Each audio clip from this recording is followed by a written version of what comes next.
Тавхны энэ өдрийн амар амгалан айлтгая.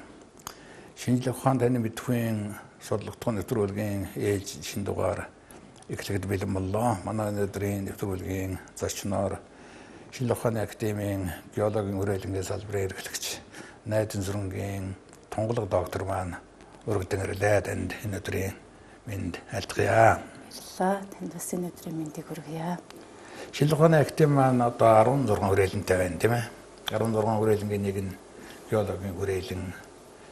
Тэгээ геологийн хүрээлэнгээс одоо манай нэвтрүүлэгт анхны зочин болж орж байгаа нь одоо та байна. Тийм болохоор одоо геологийн хүрээлэнгийн тухай товчхон мэдээлэл өгөөч. Тэр дотроо та салбарын эрхлэгч байна. Хэдэн салбартай байдгийг салбаруудынхаа тухай мэдээлэл өгсөн байна. За манай геологийн хүрээлэн нь бол 3 үндсэн салбартай, 2 лабораторитой.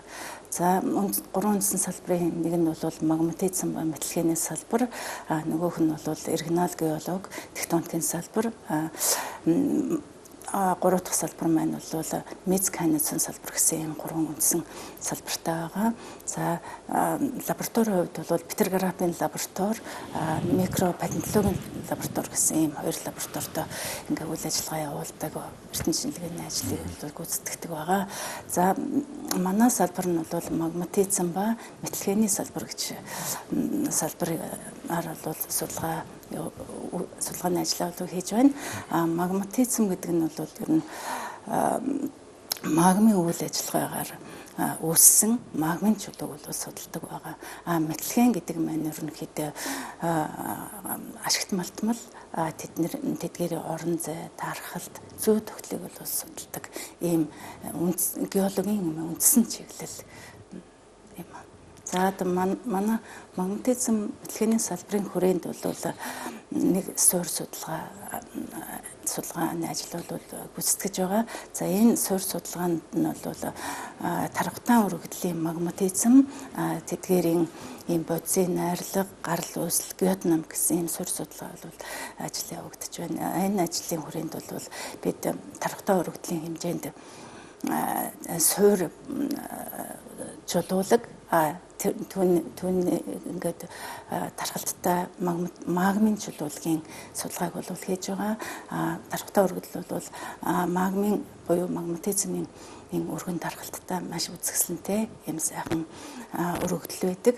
Энд болохоор бид бол 3-4 насны ийм магмын чулуулгын ийм петрограф буюу эрдсэн химийн найрлага, геохим буюу бодисын найрлага, геоорнолог буюу насны үүс бүрлсэн нас их үүсвэрийг судалсан ийм сайхан судалгаануудыг бол хийж байгаа. За энэ судалгааны ажлаар бол үр дүнгээр нь бол мэрэгжлийн сэтгүүлүүд өгүүлэл хэвлүүлж ингээд тусгалаа олсон байна. Яг танай салбарт эрдэнэ хэмжээний хэдэн ажилтан байна? За манай салбарт одоогийн байдлаар бол 6 эрдэнэ шинжилгээний ажилтан байгаа. 3 доктор, үлдсэн магиструуд бол ажиллаж байна. Зөөхөн байна да. Зөөхөн байгаа. Манай хүрээлэн ер нь хэдэн хүн байвал одоо та нарт бас ер нь манай хүрээлэн 15-6 хүн байж бид нар бас илүү тийм үр дүнтэй ажил бол хийнэ гэж боддог. Тэгээ ачаал ихтэл байгаа юм байна да, тийм ээ. Тийм ачаал ихтэй. Тэгээд бид бол одоо металлургийн үндсэн чиглэлийн хүрээнд бол тэгээ улсын төсвийн хөрөнгөөр одоо явагддаг төсөл хөтөлбөрт бол гэрээд ажил мөн туслан гүйцэтгэх ажлууд бол хийдэг байгаа. За яг энэ металлургийн салбарын хүрээнд Монгол орны голлох ашигт мэлтмэлийн судалгаа гэсэн төслийн хүрээнд бол манай салбар нь Монгол орны металлургийн зургийг бол 1/500 мянгаар бол зохиосон байгаа. Мөн энэ ажлын хүрээнд бол голлох ашигт мэлтмэлийн хэтийн төлөвийн үнэлгээ гэсэн зургийг бол 1/500 мянгаар бол зохиогоод эднэртэй холбоотой тайлбар бичгийг бол хийсэн байгаа.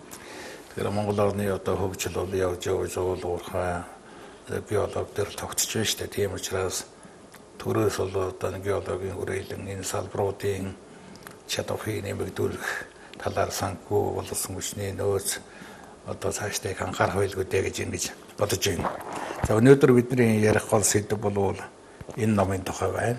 Энэ ном Монгол орны зэсийн өдрийн ордууд гэсэн энэ хөргөн жижиг номыг 3 хүн зохиосон байна. Энэ 3 зохиогчийн нэг нь одоо Монголын доктор байна. Тэгээд од баяр гүр бадам тагрууны хэлцээс юм байна тийм ийм танин мэдэх хүн. Тэгээд би юу яагаад энэ шинжлэх ухааны академиас энэ танин мэдэх хүн цуврал гаргасан түүний 42 дахь нь бол таагуурын бичсэн одоо ном байна тийм ээ. Тэгээд энэ номын талаар энийг тойруулаад одоо зис энэ баяжмалтай холбоотой өнөөдөр сайхан яриа хөрөөрнөх байхаа гэж ингэж бодож байна. Энэ номыг харж байхад бол бүтцээ өөдний 3 бүлэгтэй юм байна.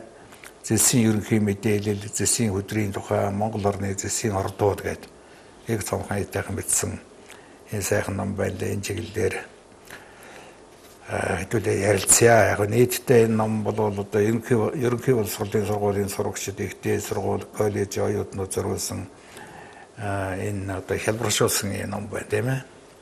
За энэ номын эхний бүлгээс соёлоо би хэдэн зүйл асууя гэж бодож байна. Ер нь хүндрэлтний түүхийг харж байхад энэ байгалийн баялгаас авч байгаа зэсийн одоо төмөрлөг дотроос хамгийн түрүүн одоо зэсийг авч ашиглаж байсан гэсэн мэдээллүүд их явдаг юм байна л да.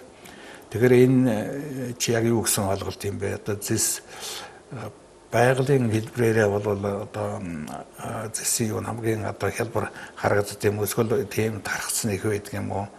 Энэ ямар учиртай нэгдүгээр хоёрдугаар ерөөсөө зэс гэдэг маань одоо яг юу юм бэ гэдэг тодорхойлтыг танд бичсэн байлаа физикийн шинж чанар гэдэргээд энэ чиглэлээр ярьж үлсэн байна. За зэс гэдэг маань ер нь байгалийн бүтээгдэхүүн. Зэсийг болохоор нэр томьёоны хувьд бол купрум буюу киприйн металл гэж бол нэрлэдэг байгаа. За Менделеевийн уялах системд бол 29-р элемент, атомжин нь бол 63-154 хоёр изотоптой ингээд зэс нь бол байгалийн бүтээгдэхүүн учраас дангаараа эслийн байдлаар мөн хөхөртэй нэгдсэн сульфидийн байдлаар ингээд байгальд бол оршдог байгаа. За ер нь дангаараа байгаа зэс маань ер нь газрын гадаргууд ч үүсдэг, гүндээ ч үүсдэг. Юу эслийн байдлаарх эрдсүүд маань бол ерөнхийдөө газаргууд дээр хүчтэй нэгдэж бол үүсдэг орчин бол бүрддэг байгаа. За хөхөртэй нэгдсэн сульфид нэглүүд маань бол ер нь зэс холборлол цэцгийн нөөцийн холборлолтоор юм бол гол бүтээгдэхүүн болдог ийм эрдсүүд бол байдаг. За физик шин чанарын хувьд бол ер нь давтагчгүй сайн физик шин чанартай цахилгаан дулааныг нэгдүгээрт бол цахилгаан дулааныг маш сайн дамжуулдаг. Хоёрдугаарт бол уян хатан ингээд зөөлөн, гуравдугаарт бол зэвэрдгүү энэ шин чанарууд дээр үндэслээд бол одоо бидний бүхэл ахуйн хэрэглээнд бол хэрэглэгдэж байгаа. Тухайлбал бол барилгын салбарт бол хэрэглэгдэж байна. Цахилгаан электроникийн салбарт хэрэглэж байна, зам дээврийн салбарт хэрэглэж байна, ахуйн салбарт хэрэглэж байна, машин механизм аж үйлдвэрийн салбарууд ер нь энэ том салбарууд бол хэрэглэж байгаа. Тийм тэгээ ер нь одоо хүндрэлт хамгийн их ойрхон металлуудын нэг нь бол зэс байх нь байна тийм ээ. Одоо 10,000 жилийн өмнөөс зэсийг одоо хүмүүс хэрэгжилж ирсэн гэсэн мэдээллүүд шинжлэх ухааны дүгнэлтүүд одоо байх юм аа. Тэгэхээр зэс бол бас нэг талаас байгаль дээр боловсруулалтгүйгээр шууд ашиглаж болох цөөхөн металл байдаг нэг нь одоо зэс юм байна тийм. Ийм учраас одоо хамгийн дөрвөн зэсийг ашиглаж ирсэн шалтгаануудын нэг нь энэ байхаа гэж ингэж бодож байна. Тэгээд зэс бол одоо бусад металлтай нэгдэж гуйл, хүрэл зэрэг хайшууд бий болгож штэ. Энэ бас нэг өөр шинж чанар байна. Тэгэхээр яг зэс гэж юу юм, гуйл гэж юу юм, одоо хүрэл гэдэг маань яг юу юм, юугаараа ялгаатай, яаж нэгддэг гэдэг чиглэлээр ярьж өгсөн байна. Зэсээ бол цайртай хойлоод хайш болгож байгаа. Энэ гуйл гэж нэрлэдэг байгаа. За зэс цайр хоёр нийлсэн юм бол хайш нь бол гуйл байх нь тийм ээ. Одоо бид нар чинь гуулийн юм одоо хэрэгэлдэг шүү дээ. За ингээд зэстэй хар тугалахтай цаан тугалахын юм нэгдсэн хайл шиг болвол хүрэл гэж нэрлэж байгаа. За энэ нь ингээд ер нь түүхийн гуйл ингээд хүрэл гээд улмал нөгөө багц тоног төхөөрөмжүүд нь хийж байгаа багжууд нь бол улам чанарлаг болж ирж байгаа. Одооны эрен үеийн технологид бол бүр боловсронгуй болоод маш нарийнаас одоо нарийн тийм тоног төхөөрөмжүүдч бол зэсээр бол хийж байгаа. Тэгээ хөрөл зэвсгийн үе гэж бүр хүндрэлтний түүхийн нэг бүтэн үе байж дээ. Чулуун зэвсгийн үе, хөрөл зэвсгийн үе. Тэгэхээр чинь тэр үед одоо зэсийг энэ цагаан тоглог хөнгөн цагаан эдэртэй нийлүүлээд ийм хөрөл гэдэг шинэ хайш бий болгож авсан бол хүндрэлтний хөгжлийн түүхэнд бүр бүтэн үе зэс ийм том нээлт болж исэн байж тээ тийм ээ. Тий, хөрөл зэвсгийн үе гэж. Тэгэхээр тэр үед бол одоо шинэ ухаан одоогийн бидний хэлж байгаа шинэ ухаан хөгжиж байсан байна л гэж одоо ойлгож болохоор байна тийм үү? Тэр талаар жоохон дэлгэрүүлж ярих юм байна. За Олдвор юмнууд хэр байдгийг. Олдврууд бол байдаг. Одоо тэгээд манай орны өмнөх тэдэн онд бол неолитийн үе байсан. Тэдэн онд бол одоо тийм багц тоног төхөөрөмж хийжсэн гэсэн мэдээллүүд бол зөндөө байдаг. Тухайлбал тухайн үед бол тэр хөрөл зэвсгээр бол одоо багжуудаа л бол хийж байсан байгаа юм да. Тэгээд гоёл чимэглэлийн зүйлүүдийг бол хийж байсан. Ер нь Америкийн нэгдсэн улс нь болохоор одоо зоосонд бол зэсийн хайшиг бол маш их ашигладаг байгаа.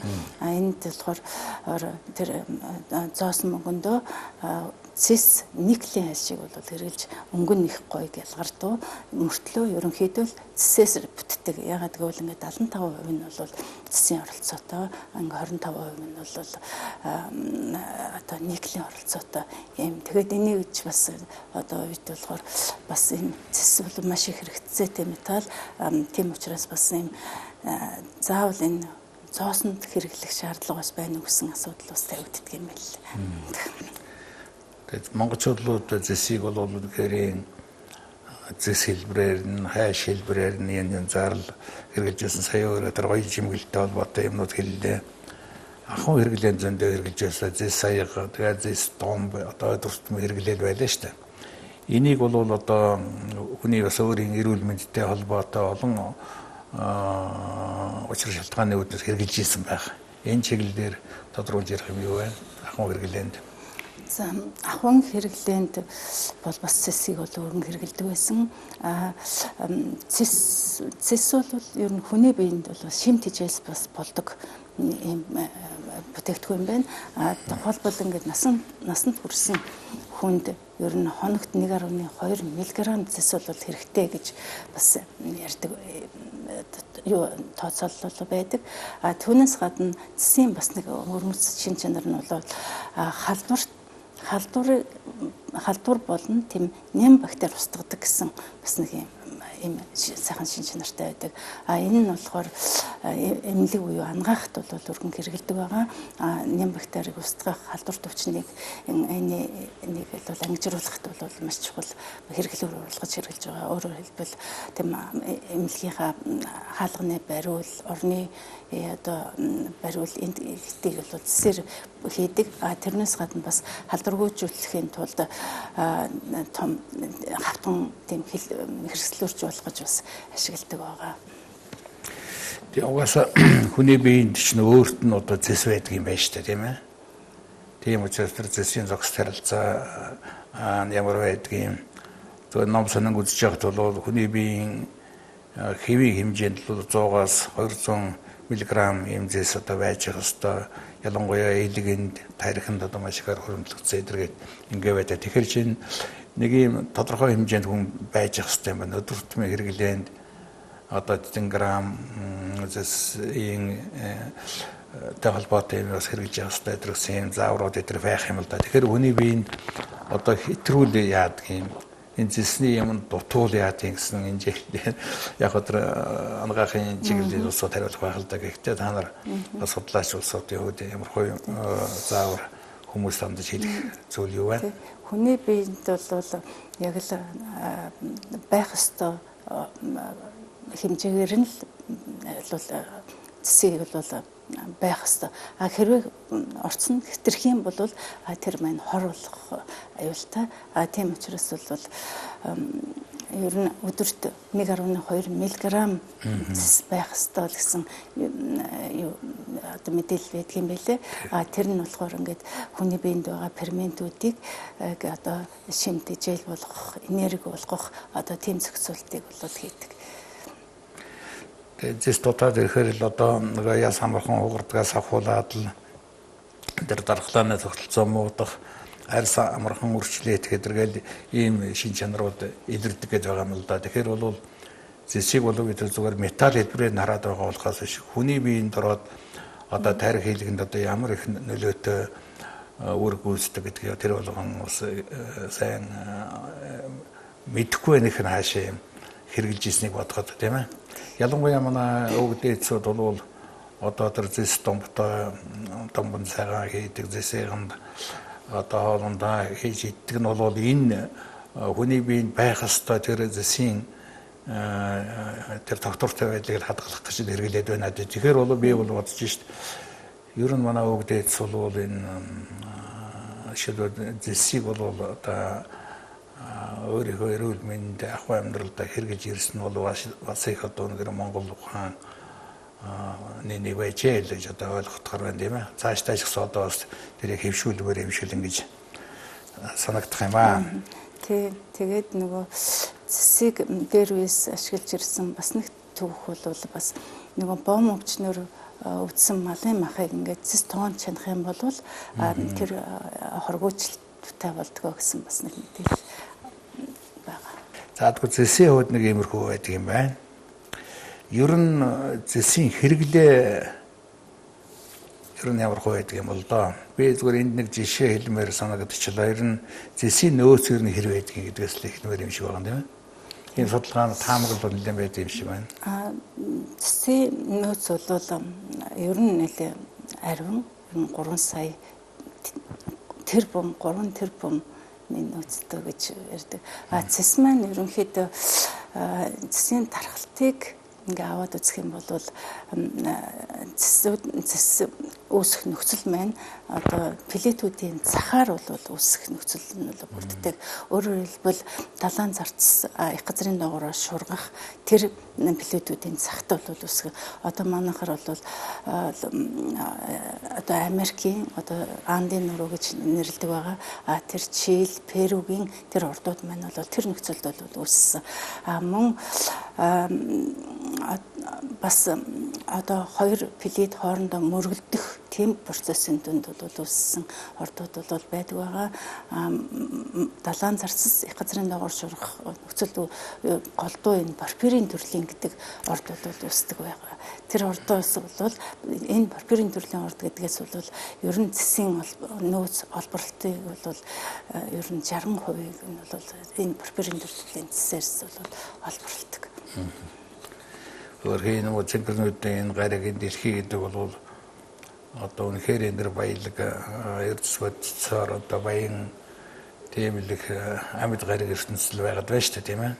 Тэгээ яг судалгаагаар бол сая өөрөө хэллээ. Дэлхийн хөрсөнд болохоор 3 тэрбум тонны зэсийн нөөц байгаа гэсэн таамаглал байд юм лээ шүү дээ. Тэгэхээр цаана бас далайн гүнд бас байж байна. Тэр нь болохоор 700 сая орчим тонн зэс бол энэ усан дор далай дотор байж байна гэхээр бас их л агуу их баялаг байд юм байна да зэсийн хувьд бол. Тэгээд эндээс одоо тогтоосон нөөц нь гэхээр нэг 550 сая тонн, яг судлагдсан гэхээр 260 сая тонн ийм хөл байд юм байна. Монголын нөхцөлд одоо хэд байдаг юм бол энэ юун дээр бичснээр бол нэг 50 орчим сая тонны зэсийн нөөц Монголын хөрсөнд байна гэсэн юм судалгаа байна. Энэ тоо өөрчлөгдсөн үү? Энэ чигээр явж байна уу? Одоо бол энэ чигээр явж байгаа. Монгол орны цэсийн тархалт бол ерөнхийдөө бол Монгол орн маань 3 тийм цэсийн чухал бүсүүд байдаг. За энэ 3 бүс нь бол Өмнөд Монгол, Төв Монгол, Хойд Монгол гэдэг. За Өмнөд Монгол бид нарын мэддэг одоо оюутлогоо дэлхийд дээр нөөцөр бол дээгүүр ордог, оюутлогын орд байгаа. Энэ нь бол цэс алтны орд гэж нэрлэдэг байгаа. За мөн үүний хажууд бол цагаан суургын орд байгаа, цэс молибдены орд гэдэг. За үүний ард болохоор бас карбоны цаг үед үүссэн шүтээний орд, харамгтан орд, оюутулааны орд гэсэн ийм бүсүүд бол байдаг.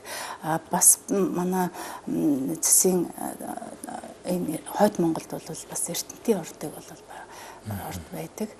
За энэ ордууд нь бол бас л энэ порфирийн төрлийн ордууд манад тархалтай ордууд нь бас порфирийн төрлийн ордууд байгаа. За энэ порфирийн төрлийг ордыг бүрдүүлж байгаа цэсийн эрдэс нь болохоор хамгийн гол эрдэс нь бол халькопирит, перит, борнит, алкоцин гэсэн ийм дөрвөн эрдэс бол цэсийн одоо нөөц олборлтыг гол өөрхийг гүйцэтгэдэг ийм эрдэс байна.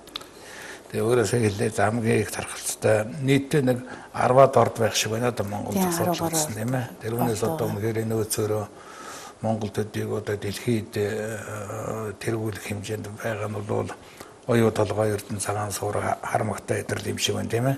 Тэр цагаан суургын талаар би онцож асуумаар байна. Ягаад гэвэл та энэ сэдвээр бол бас докторийн зэрэг хамгаалсан таны сэдв байгаа тийм ээ. Тэгэхээр цагаан суурга энэ орд одоо энэ бусад ордуудаас юугаараа өргөж онцлогтой байдгийг лавл одоо дэд бүтцийн хувьд хамгийн ойрхон ордол гэдэг тэгээд тэр өөрийн нөөц болон өргөж онцлогуд нь юу байдаг юм бол цагаан суургын орд нь болохоор одоо Дорноговь аймгийн Мантах сумын нутагт бол оршдог. За цагаан суургын орд нь болохоор ер нь гарантойч чулуулагтай холбоотой одоо 365-аас 70 сая жилийн настай ийм гарантойч чулуулагтай холбоотойгоор үүссэн байдаг. Тэр гарантойч чулуулагийн ингээд хутсан карбоны бас тунмал вулканикийн хурцууд бол өөрхөн тархалттай. За цагаан суургын ордыг агуулж байгаа тэр гарантойч чулуулагыг бол бидний судалсан байгаа. Энэ гарантойч чулуулагыг судлахад бол тэр гарантойч чулуулагийн петрографийн судалгааг энэ петрографийн чулуулаг маань петрографийн судалгаагээд ямар эрдэсүүдээс бүрдсэн, ямар эрдэсийн бүрэлдэхүүнтэй, ямар текстуртэй энэ бүгдийг бол судалсан байгаа. Мөн энэ чулуулагийнх нь геохимийн судалгааг бол хийсэн байгаа. Геохимийн судалгаагаар бол бодисын найрлагыг нь бол тогтоож, геохимийн онцлогийг нь бол тогтоосон байгаа. За мөн геоорнологийн судалгаа хийж нас үүссэн, бүрэлдсэн тийм насыг бол тодорхойлсон байгаа. Мөн стопын судалгаа хийгээд тэр гарантойч чулуулаг маань ямар их үүсвэртэйгээр үүссэн бэ гэдгийг бол судалсан байгаа. За энэ гарантойч чулуулаг маань тийм ээ энэ цагаан суургийнхаа цэс молибдены хөдөржилтэй нь ямар холбоотой юм гэсэн судалгааны ажлуудыг хийгээд бид болохоор энэ судалгааны хүр дүнд ер нь цагаан суургын орд маань талан билетийн шургалтын нөхцөлд их газрын зах дээр магмын номын нөхцөлд үүсчээ гэсэн ийм үр дүнтэй ажлуудыг бол хийсэн. Тэгэхээр энэ зүгээр яг хөө энгийн ойлголтоор асуухад цагаан суургын одоо тэр цэсийн тэр хөдөр болвол оюу толгойгоос юугаар ялгаатай юм? Яг адилхан юм уу? Эрдэнтээсээ юугаар ялгаатай? Яг адилхан юм харамгтай тэр нэг юмны судал байгаад байна. Өөр бие даасан, өөр цаг үед бий болсон тийм ордууд байгаад байна уу? За цагаан суурга юуны оюутлогын орд бол Дионы арлан номтой холбоотой одоо гарантойч чулуулагтай холбоотой үүссэн юм орд байгаа. Тэгэхээр оюутлогоос биш одоо харамгтай эрдэнтээсээ бол цаг хугацааны хувьд бол өөр байгаа. Өмнө нь ард нь үүссэн гэж үзсэн. Хамгийн өмнө нь төрөн үүссэн гэж үзнэ. За бүрдүүлж байгаа чулуулагийн хувьд адилхан л бүгдээр порфирийн төрөл учраас порфирийн интрузивтэй л холбоотой. Ер нь үүссэн нөхцөл маань ижил үүссэн цаг хугацаа маань өөр үүссэн мэлхээний бүсүүдийн нь бол ялгаатай ийм нөхцөлд бол үүссэн ордууд. Ер нь нөөцийн хувьд бол оюутлогын ордог түүний дараа эрдэнэт орно цагаан суурга бол нөөцийн хувьд бол оюутлогоо тэр хоёроос бага нөөцтэй. Тэ одоогоор гэхдээ судалгаа бол хийж тэр нөөцийг нь бол тогтоох шаардлагатай юм шиг санагддаг.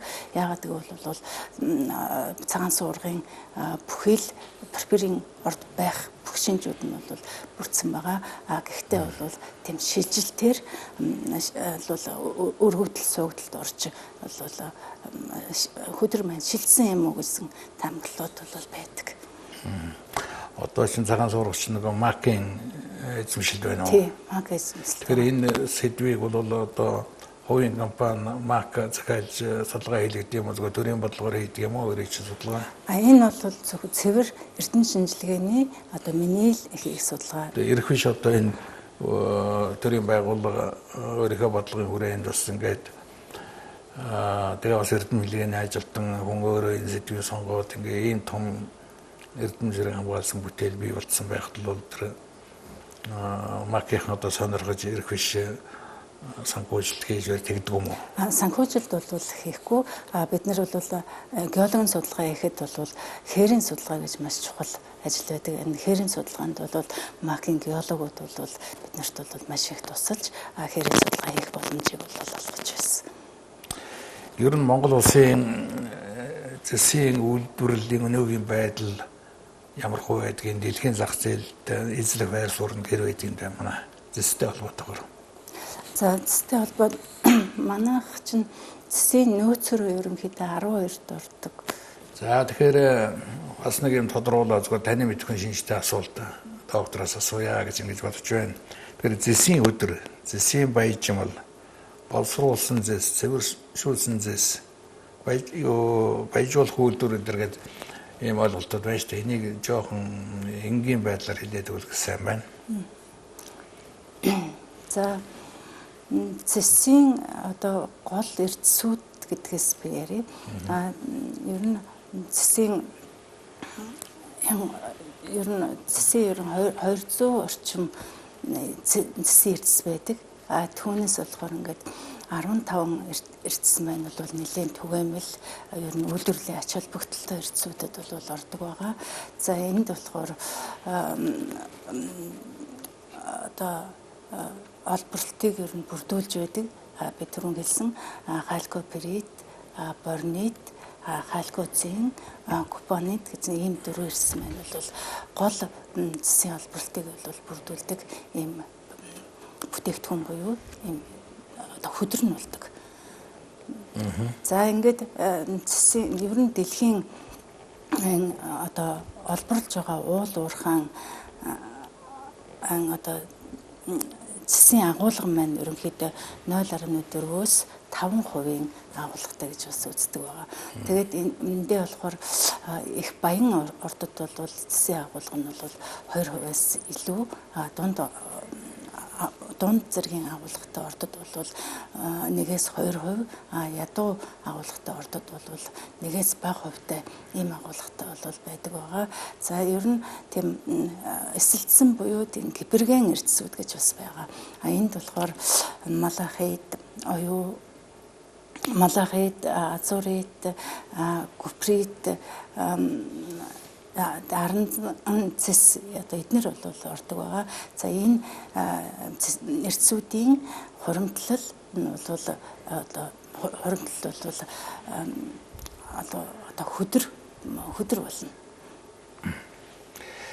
Тэгэхээр энэ түрүүн битэр бас ярианда хэлээд дэлхийн одоо энэ хөрсөнд 3 тэрбум орчим зэсийн нөөц байх юм агуултай юм байна гэдэг ингээд эндээ судлагдсан эдрийг одоо бид нар ярьлаа шүү дээ. Тэгэхээр хамгийн их одоо зэс олборлож байгаа газрууд гэдэг нэг эхний 10-д манайх орохгүй байгаа юм да тийм ээ. Чил хамгийн том байна тийм. Зэсийн ер нь олборлолтоор бол Чил, Перу, Хятад ордог. Нөөцөөр болохоор мөн Чили, Перу, Австрали ордог. Тэгээ манайх бол цөөн тооны орд ашиглаж байгаа. Тэгээ нөгөө юу их байдаг нь ашиглаж байгаа хэлбэр нь бага байна тийм ээ. 0.8% эзэлдэг байгаа юм. 2006 оны судалгаагаар бол тийм ээ. Гэтэл одоо Чили улс дэлхийн нийт зэсийн үйлдвэрлэлийн 35% одоо зөвхөн Чили хангаж нэгээр бас их том олборлт явдаг юм байна да. авч байгаа газар нь болохоор одоо голдуу хятад хаана байна гэгэлээ. Хятад л ер нь их авдаг. Экспорт нь бол хятадаар бол бус газруудаас бол бага байдаг. Засыг бол одоо манай орн бол бас олборлоод баяжуулаад нэлээд юм туршлагатай цаашд бол илүү тийм боловсруулсан бүтээгдэхүүнээ бол экспортлох, боловсруулсан бүтээгдэхүүнээ бол бүтээгдэхүүн хийх их одоо тийм боломжууд бол гарах байхаа л гэж боддог. За зэстэй холбоотой өөр ер нь зэс чи өөрөө тийм гайхамшигт металл байна да үнэхээр. Бусдаа металлуудаа нэгдэж хайш болж чаддаг, дангаараа хэрэглэгдэж болдог. Тэгээд үүндээ бол тэр өндөр технологийн орчинд бол улам үнцэнтэй болж байдаг юм гайхамшигтай зүйл байгаад байдаг. Тэгэхээр зэсээ одоо бид нар өшөө одоо ард түмэнд нийт хүмүүст ойлгуулах, илүү одоо тэрийг ахуй амьдралдаа хэрэглэх энэ тал дээр бол нэлээд бас ажилламаар юм шиг байна. Одоо бидний ингээ хөдөө сая яваад үзэж явахад тэр зэс томботой айл ер нь бараг байхгүй болсон байна шүү дээ. Уг нь бол хэрэглээ болсон айл болгонд байжсэн. Тэр нь өөрөө эргээд хүний эрүүл мэндэд их чухал нөлөөтэй байсан юм байна шүү дээ. Гэтэл тэр хэрэглээ байхгүй болчиход байгаа байхгүй жишээлбэл. Энэ дээр одоо яг та нарт бол шууд хамаатай биш л дээ. Гэхдээ яг санаа зовх юм байдаг л байх та. Тийм одоо бид нар одоо манай хүрээлэн болоод судлаач бид бол цэсийг одоо үйлдвэрлэх боловсруулах тэр объектыг бол судалж өгөх хөл ер нь гол шаардлага бол бидэнд байгаа. Ер нь бол судлаач хүний хувьд бол Монгол орнд бол цэсийн орд үүсэх, цэсийн орд маань барберийн төрлийн орд, цул сульфидийн орд, элсэн чулуудах орд гэсэн олон төрлийн юм ордууд байдаг. Ер нь үйлдвэрийн ач холбогдолтой. Энэ ордыг бол судалж, илрүүлж ордуудын хүрээг бол тэлэх ийм судалгааг бол өргөжүүлэх шаардлагатай. Одоо Эрдэнэтийн жишээн дээр харахад одоо тэр нөөц мөөс нь дуусчаад байгаа юм уу? Эсвэл одоо бас хаана нөөц байгаа юм уу? Тэр хаягдл гэдэг юм дээр нь бас ажиллаа зөндөө ялгаж аваад байна шүү дээ, тийм ээ. Ер нь Эрдэнэтийн орд чинь ер нь нөөцөө бол ахиулсан шүү дээ. Тэр зөвхөн одоо ашиглаж байгаа ордоос одоо салбарлсан ордууд дээр бол судалгаа хийгээд одоо нөөцөө бол ахиулсан ер нь Эрдэнэтийн ордод одоо ойрын хэдэн жилдээ бол нөөц дуусна гэсэн асуудал бол байхгүй байх гэж бодож байна. Тэгээ нэг хэсэг нь болохоор одоо ингээд чинь хөгшин соёлын үнэ болсон одоо ингээд хаах хэрэгтэй гэж их юм. Зарим нь болохоор үгүй нааш цаан зөндөө нөөц байна, ашиглах боломж байна гэдэг их юм. Тийм, ашиглах боломж бол байгаа. Эрдэнэтийн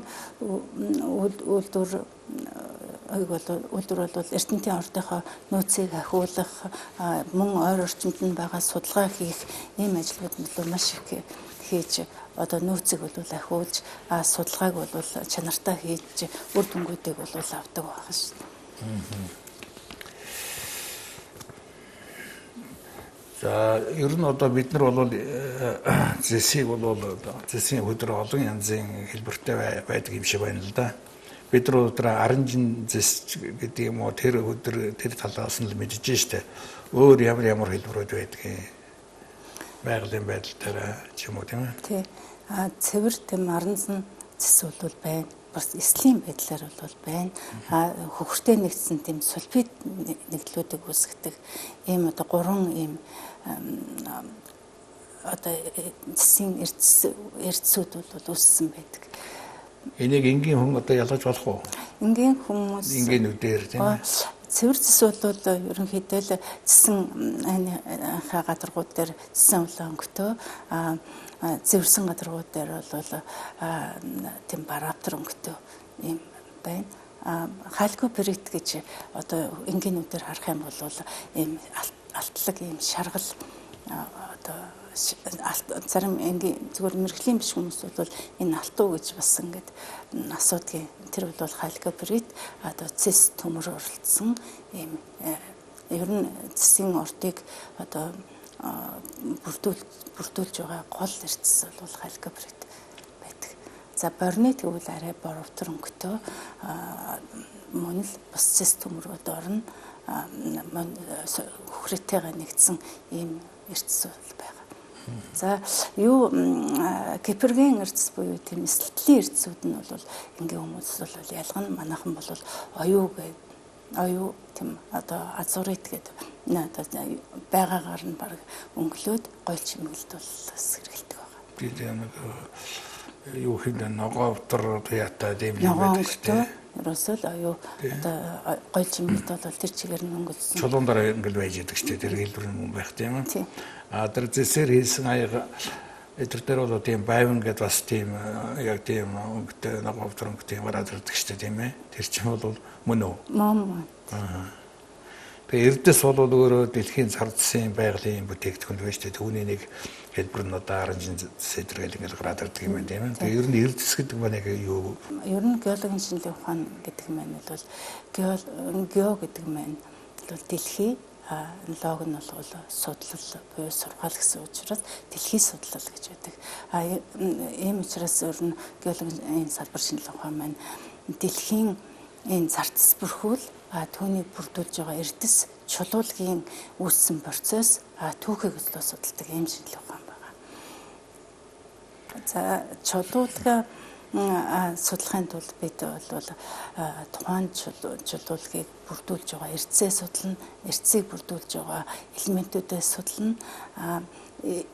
Энэ судалгаануудыг хийхэд бол бид нэр одоо геологийн шинжилгээ ухаанд бол хэрэглэж байгаа тийм арга аргачлалаар бол судалж зөв тогтлуудыг гаргана.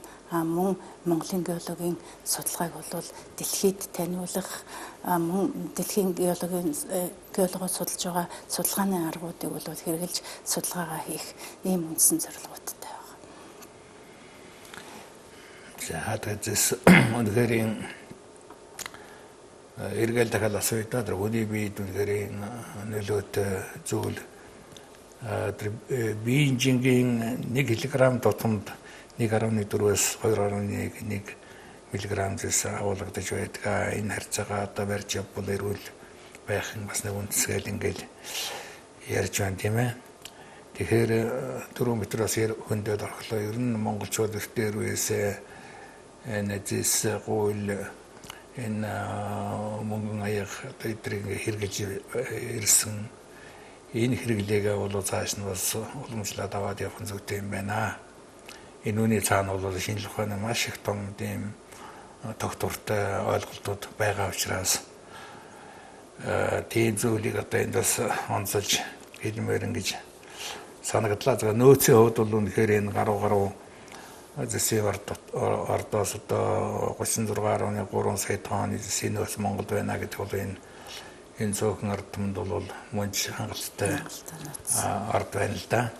Тэгэхээр түрүү өөрөө хэллээ тэр цагаан суургын ордон дээр бас ингээд судалгаа хийсэн байна. Харамгтай ордон дээр одоо энэ судалгаа байдгүй. Ер нь эрдэнэтийн хийсэн судалгаа яг ингээд эрдмийн зэрэг цол хамгаалсан нэг сэдвүүд зохиол бичигдсэн тийм зүйлүүд байдгүй. Харамгтай орд дээр бол гадны хамтарсан судалгаа бол маш их хийсэн. Одоо бол судлаач судлаад докторийн ажил одоо хийж байгаа судлаачд бол байдаг. Мөн л тэр харамгтай ордын одоо бүрдүүлж байгаа агуулж байгаа чулуулаг түүний хөдөржилтийг бол судалсан судалгаануудыг бол хийж байгаа. Ер нь харамгтай орд бол оюу толгоогоос дутхгүй тийм нөөц баялаг ер нь геологчдын буюу судлаачдын сонирхлыг татсан ийм том орд байна. Ер нь өөрөө бол 2014 он хамгаалсан уу? Тэгсэн. Тийм ээ. Тэгээд бодоход бас их л сайхан хамгаалж штэ. Яг түүнээс өмнө шилээ цагаан суургуудаар ийм тодорхой сэдв бичилсэн ийм эрдмийн ажил хийгдсэн юм хэрэг байдгийг судалгаа бол хийгдэж байсан байх л да. Тийм. Судалгаа хийгдсэн цагаан суургууд дээр Жамсран гой бол бас докторийн ажил хамгаалсан. Мөн одоо ер нь 1964 оноос хойш одоо геологийн энэ зураглалаас одоо хайгуул хүртэлх ийм ажлуудыг бол маш их хийсэн байдаг. та нар яг ингээд дагнаад эрдэмтний шинжилгээний ажил хийж байгаа ийм хүмүүсийн тухайд ер нь одоо энэ геологийн чиглэлээр үнэхээр орхигдоод байгаа тэгсэн мөртлөө хийх үнэхээр зайлшгүй шаардлагатай тийм судалгааны судалгаатгуунууд сэдвүүд нь хэрэг байдгийн жишээ болгоо хэлбэр ганц нэг дурдвал за жишээ болгоо цагаан сурга дээр ярив. Цагаан сурга яг ордын хөдөрчлөлтийн талын судалгаа бол маш их хийгдсэн байдаг. Энэ яг онлын одоо орчин үед геологийн судалгаанд хэрэглэж байгаа арга аргачийн дагуу ийм онлыг дэвшүүлсэн ийм судалгаанууд бол нэлээд хосрогдоод байна уу гэж бол харж байсан. Тэгээд бид бол хөдөрчлөлтийг агуулж байгаа чулуулгийн мөн хөдөрчлөлтийн зүй тогтолцоог ингээд судлах шаардлагатай юм байна гэж үзэж одоо судалгааг бол хийсэн байна. За баярлалаа. Өнөөдрийн яриа сонирхолтой сайхан боллоо гэж ингэж бодож байна. Тэгээд эрдэмтэд та бүхэн тэр болгон одоо ингээд өөрсдөө хийж байгаа зүйлийн талаар дугаараад байхгүй юм. Уг нь бол нийт хүмүүст энэ эрдэмтний байгууллагын хийж байгаа тэр эрдэмийн ажлууд, түүний үр дүн тэр юмнууд нэлээд нээлттэй. Тэгээ энгийн байдлаар одоо мэдээлэл нэлээд ил тод байдаг ийм байвал хэрэгтэй юм шиг санагдах. Тэг хүн чинь юмаа мэдчихээж гадралж тэрийг хайрладаг, тэр үний төлөө сонирхдаг, тэрийг хамгаалдаг ийм юм байна шүү дээ. Тийм учраас манай энэ судалгааны нэвтрүүлэг бол шинжлэх ухааны академи UBS телевизээр хамтраад хийж байгаа таны мэдгүй хэлбэршүүлсэн ийм нэвтрүүлэг байгаа. Юутайч гэсэн одоо энэ зэс гэдэг энэ гайхамшигтай металл энэ эрдэсийн талаар тодорхой ойлголт өгсөн болов уу гэж ингэж бодож байна. Тэгээд таны мэдхүүн цувралаар гарсан ном бол нэлээд үнцэнтэй гэж ингэж хэлмээр байна. Ингээд та бүхний ажилд, эрдэмтний ажилд амжилт хүсье. За баярлалаа. Манай шинжлэх ухааны таны мэдхүүн судалгаатгуун нэвтрүүлгийн энэ удаагийн дугаар үгээр дуусч байна. Дараагийн нэвтрүүлэг хүртэл дүр баяртай.